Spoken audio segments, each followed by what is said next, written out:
पहले आप ये वीडियो देखिए। आप लोगों को वीडियो अच्छा लगा हो तो कमेंट करें, शेयर करें। ये कहानी खूबसूरत जंगल की है जहाँ कई सारे पक्षी अपना जीवन बसर कर रहे थे। उसी जंगल में टुनटुनी नाम की गरीब चिड़िया जो अकेली ही टूटे फूटे घोंसले में अपना जीवन बसर कर रही थी। इन दिनों जंगल में बरसात का मौसम था। सारे बादल आसमानों में अपने अंदर पानी लिए घूम रहे थे। अरे बाप रे, आसमान में तो कितने काले बादल मंडरा रहे हैं। लगता है आज बहुत जोरों की बारिश होने वाली है। अब मैं क्या करूं? कहीं बरसात ज्यादा हो गई तो मेरा घोंसला तो पूरा टूट जाएगा। पहले ही मेरा घोंसला कितना टूटा फूटा है। इससे पहले कि बारिश शुरू हो जाए मुझे अपना ठिकाना कहीं और करना होगा। टुनटुनी चिड़िया उड़ते हुए जंगल के हर पक्षी के घोंसले में जाती है और हर पक्षी से मदद की गुहार लगाती है, पर कोई भी पक्षी टुनटुनी चिड़िया को अपने घोंसले में पनाह नहीं देता। आखिरकार थक हार कर टुनटुनी चिड़िया अपने घोंसले में वापस आ जाती है। तभी बारिश शुरू हो जाती है। बारिश इतनी तेज हो रही थी कि टुनटुनी चिड़िया का सारा घोंसला टूटकर पानी में बह जाता है। टुनटुनी चिड़िया पेड़ की एक डाली पर बैठी पानी में भीग रही थी। तब तक आप लोग कमेंट में बताएं 14 into 6 कितने होते हैं। अरे बाप रे, कितना ठंडा पानी है। अरे बादलों, क्या आज ही सारे पानी की बरसात करोगे? अरे कोई है क्या? अरे कोई है? मेरी सहायता करो। बारिश का पानी तेजी से आ रहा था।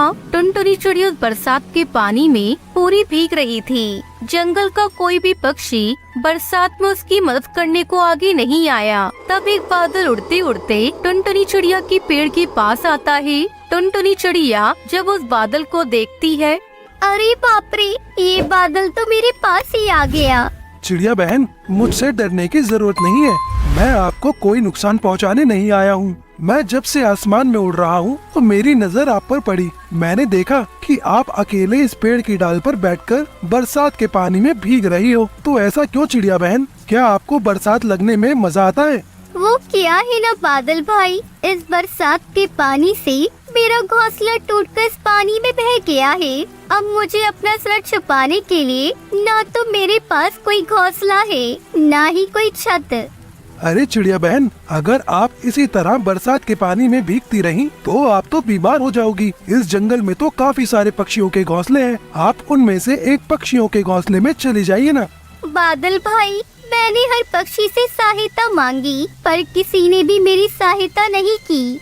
क्या? हमने तो सुना था कि पक्षियों में एक दूसरे के प्रति बेहद प्रेम और लगाव रहता है, पर आपकी कोई पक्षी सहायता नहीं करता। ये कैसे हो सकता है?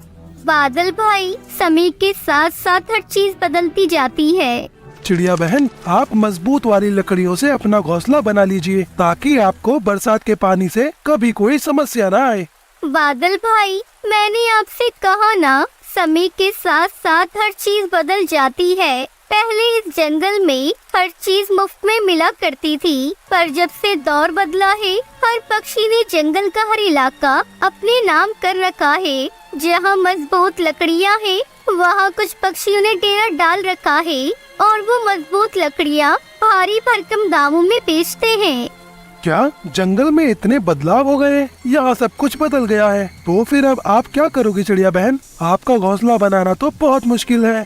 बादल भाई, लगता है मेरे भाग्य में यही सब लिखा होगा। बचपन से लेकर अब तक कोई सहारा नहीं मिला, ना ही किसी ने हाथ थामा। अब तो ऐसी समस्या से निपटने की आदत सी हो गई है। चिड़िया बहन, आपको इस तरह तकलीफ में देखकर मुझे बहुत तकलीफ हो रही है। आप एक काम करिए, आप मेरे ऊपर ही अपना एक छोटा सा घोंसला बना लीजिए। ये कैसे संभव है बादल भाई? हाँ चिड़िया बहन, बिल्कुल संभव है। आपके लिए मैं लकड़ियाँ इकट्ठा करता हूँ, फिर आप मेरे ऊपर अपना एक घोंसला बना लीजिए। ऐसा करने से आपको न बरसात से कोई तकलीफ होगी, न ही आपको गर्मी लगेगी। आपका जीवन एकदम अच्छे से बीतेगा और इसी बहाने मुझे भी आपका साथ मिल जाएगा। हम दोनों मिलकर खूब मस्ती करेंगे, खूब बातें करेंगे, एक दूसरे के सुख दुख के साथी बनेंगे। ये बात सुनकर टुनटुनी चिड़िया के दिल में एक उमंग जाग उठती है और वो उसी बरसात में धीरे धीरे एक एक लकड़ी उस बादल के ऊपर रखती जाती है। जैसे तैसे टुनटुनी चिड़िया अपना घर उस बादल पर बना लेती है और उसमें रहने लगती है। बादल टुनटुनी चिड़िया को लेकर आसमान की ओर निकल पड़ता है। चिड़िया बहन, कैसा लग रहा है आपको बादलों के घर में? बादल भाई, सच कहूँ तो बहुत मजा आ रहा है।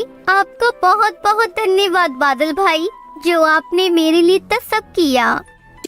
सुंदरवन जंगल में टुनटुनी चिड़िया अपनी बेटी लूसी के साथ रहती थी। उसके पति की मौत 2 साल पहले बस दुर्घटना में हो गई थी। टुनटुनी चिड़िया बहुत ही गरीब थी। अपने पति की मौत के बाद वो घर चलाने के लिए मजदूरी करने लगी। एक दिन टुनटुनी चिड़िया अपनी बेटी से कहती है, बेटा, देख रही हूँ तू कई दिनों से स्कूल नहीं जा रही है, क्या बात है? माँ, मेरी स्कूल की फीस तुमने जमा नहीं किया था, इसलिए टीचर ने मेरा नाम स्कूल से काट दिया। तूने मुझसे कहा क्यों नहीं लूसी? मैं आज ही जाकर सेठ से कुछ रुपए उधार मांग कर लाती हूँ। कल तेरे स्कूल चलकर तेरी सारी फीस जमा कर दूंगी। टुनटुनी पैसे मांगने के लिए सेठ के यहाँ जा रही थी। तभी रास्ते में उसे कालू मिलता है। क्यों नहीं टुनटुनी, कहाँ जा रही है? कितनी बार तुझसे कहा है तू मुझसे शादी कर ले, पर तू मानती नहीं। तुझे पता है ना मैं तुझसे कितना प्यार करता हूँ, पर तूने मेरा प्यार ठुकरा कर उस कमबख्त बंटी से शादी कर ली। अब तो वो भी नहीं रहा, अब भी समय, तू मुझसे शादी कर ले। मैं तुझको रानी बना कर रखूंगा। रानी, मेरा इतना बड़ा घर है, बस एक घर वाली की कमी है। ये क्या बदतमीजी है कालू? तू हर बार मेरा रास्ता क्यों रोक लेता है? टुनटुनी रानी, तुम इतना क्यों भड़क रही हो?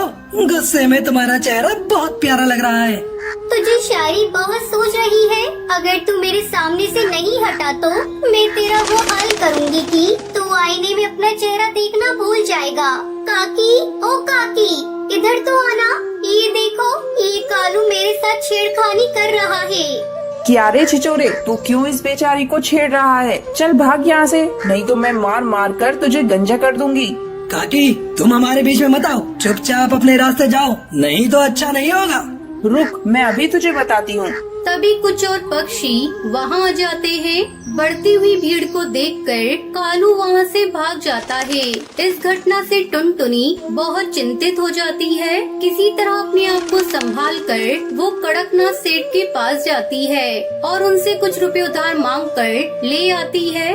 ये देख लूसी बेटा, मैं पैसे उधार लेकर आ गई। अब मैं कल चलकर तेरे स्कूल में तेरा दाखिला फिर से करवा दूंगी। मैं चाहती हूँ तो खूब पढ़े, मेरी तरह अनपढ़ ना रहे। माँ, वो सब तो ठीक है, लेकिन तुम इतनी उदास क्यों दिखाई दे रही हो? सेठ ने कुछ कहा है क्या? नहीं बेटा, ऐसी कोई बात नहीं, तू ज्यादा मत सोच। अगले दिन टुनटुनी अपनी बेटी लूसी के साथ उसके स्कूल जाती है और उसकी सारी फीस जमा कर देती है। जब वो वापस घर लौट कर आती है तो देखती है उसका घर पूरी तरह से टूट चुका था। ये क्या हो गया? हमारा घर कैसे टूट गया? ना आंधी आई है ना तूफान, फिर ये सब कैसे हो गया? मुझे तो लगता है बेटा ये काम उस कालू का है। कल जब मैं पैसे लेने सेठ के यहाँ जा रही थी तब उसकी मुझसे लड़ाई हुई थी। अब हम लोग यहाँ नहीं रहेंगे, चल जल्दी यहाँ से कहीं और चलते हैं। लेकिन हम लोग कहाँ जाएंगे माँ? बेटा, हम लोग इतनी दूर जाएंगे जहाँ इस कालू का साया भी नहीं मिलेगा।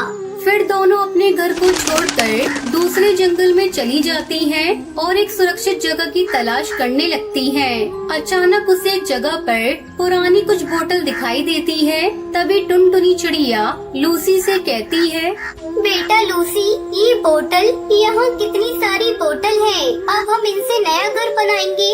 इस तरह दोनों माँ बेटी मिलकर बोतल को इकट्ठा करती है और उन्हीं बोतल से सुंदर सा घर बनाती है। माँ, ये घर तो हमारे पुराने लकड़ी के घर से भी ज्यादा सुंदर और मजबूत है। बेटा, ये घर हमें तेज बारिश और ठंड से भी बचाएगा। चल बेटा, अब खाने की तलाश में जा रही हूँ। टुनटुनी चिड़िया खाने की तलाश में चली जाती है। तभी तेज बारिश शुरू हो जाती है। टुनटुनी चिड़िया एक पेड़ की डाली पर बैठ जाती है। मेरी बेटी ठीक तो होगी ना? बारिश भी बहुत तेज हो रही है, मुझे जल्दी से अपने घर जाना होगा। वो बहुत डरी हुई होगी। इधर बारिश थमने का नाम नहीं ले रही थी। बारिश बहुत तेज थी। अपनी बेटी की फिक्र में वो उड़ चली। उसके पर भीग चुके थे। उसे उड़ने में भी दिक्कत हो रही थी। अरे वाह, वो देखो अपना शिकार हमारे पास खुद चल कर आ रहा है। तेज बारिश में इसे खाने में मजा आ जाएगा। टुनटुनी चिड़िया उस शिकार चील के पास आ जाती है। अरे ओ चिड़िया, रुक जा, इतनी तेज बारिश में कहाँ जा रही हो? टुनटुनी चिड़िया एक निडर चिड़िया थी, पर उसे थोड़ा डर भी लग रहा था। जी, मैं घर जा रही थी। अब तुम अपने घर नहीं, सीधे हमारे पेट में जाओगी। उसकी ये बात सुनकर टुनटुनी डर जाती है। उसे कुछ भी समझ नहीं आ रहा था। तभी उसको एक आइडिया आता है। अरे भाई, आप मुझे कैसे खा सकते हो? मुझे खाने के लिए किसी ने पहले से रिजर्वेशन करा कर रखा है। क्या? कौन है वो दुष्ट जो हमारे शिकार का पहले से ही रिजर्वेशन कर रखा है? वो कोई और नहीं, कालू कौवा है। उसकी इतनी हिम्मत जो मुझसे टकराएगा? तो चलो एक बार उससे लड़कर देख लो। अगर तुम जीत गई तो मुझे खा सकते हो। टुनटुनी चिड़िया निकल पड़ी कालू की तलाश में, जिसने उसका घर तोड़ा था। टुनटुनी चिड़िया आगे आगे उड़ रही थी, पीछे पीछे शिकारी चील। तभी उसे एक पेड़ पर वो कालू कौवा दिखाई देता है। देखो, वो रहा कालू कौवा। इतना सुनते ही शिकारी चील कालू कौवे पर टूट पड़ते हैं। टुनटुनी मौका देखकर वहाँ से भाग जाती है और अपने प्लास्टिक बोतल घर में खुशी खुशी रहने लगती है।